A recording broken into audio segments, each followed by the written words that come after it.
The night it happened, the air inside the car was too still, too heavy. My wife's hands gripped the wheel, her knuckles pale against the leather. Blue and red lights swirled behind us. She cursed under her breath, forced a smile toward me, and rolled down her window. The officer leaned in, calm, almost too calm. He took her license, glanced at me, then asked me to step out. My pulse quickened. I thought it was routine until he pulled me aside, his voice dropping to a near whisper. "Sir," he said, eyes fixed on mine, "I need you to listen carefully. Do not go home tonight. Get somewhere safe." I froze. Why? He hesitated, then slipped a folded note into my hand. "I can't explain now. Just read it." When I unfolded the paper, my vision tunneled. Words scrawled in hurried ink. "Your wife isn't who you think she is. She's dangerous." We met 10 years ago at a charity gala. She was all grace and laughter, pulling me into her orbit with ease. I thought I'd won the universe when she said yes to marrying me. She was smart, charming, quick with affection. My family adored her. But love makes you blind. It softens edges that should stay sharp. Looking back, the signs were there. Her unexplained trips, late-night calls she silenced quickly, the way she always kept her purse zipped tight like a vault. At first, I ignored it. Trust is easy when you want to believe. But the note from that officer cracked everything open. That night, I didn't go home. I checked into a cheap motel, sitting in the dark with that note burning in my palm. The next morning, I drove to the precinct, asking questions. The officer had left no name, but after enough persistence, one detective leveled with me. They'd been watching her, not for speeding, for laundering money, fraud, even suspicion of orchestrating accidents for insurance payouts. And here I was, her perfect, clueless husband. Shock should have broken me, but it didn't. It sharpened me. I stopped thinking like a husband and started thinking like a strategist.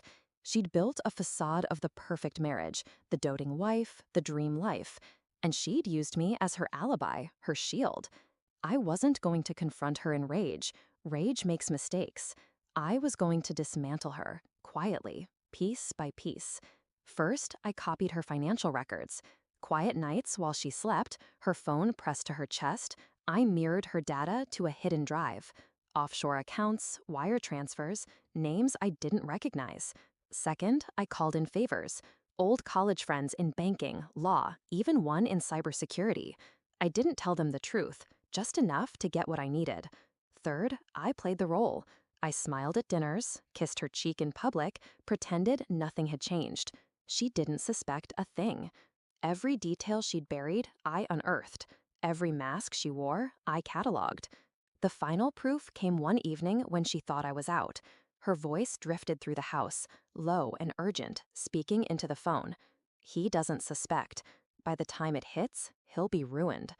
That was the moment the last thread of love snapped inside me. She wasn't just lying. She was planning to destroy me. When the moment was right, I handed everything, documents, recordings, transaction logs, to the same detective who had warned me. But I didn't stop there.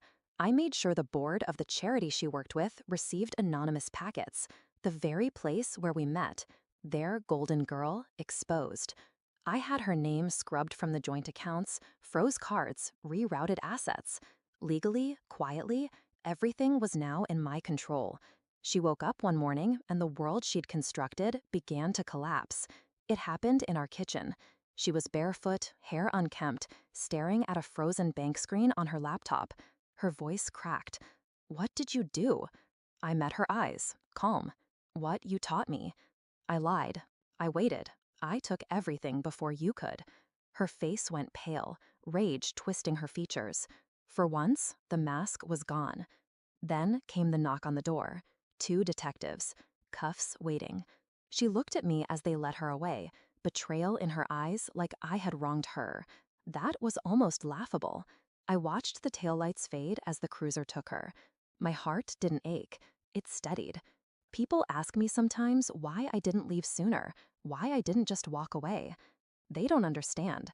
Walking away leaves the liar whole. Exposed lies are the only justice. I wasn't just saving myself. I was reclaiming the years she stole. The officer was right that night. It was horrifying, but not the way I thought. It wasn't what he'd found on her license. It was realizing the woman I loved had never existed. And when the mask fell, I didn't mourn her, I buried her.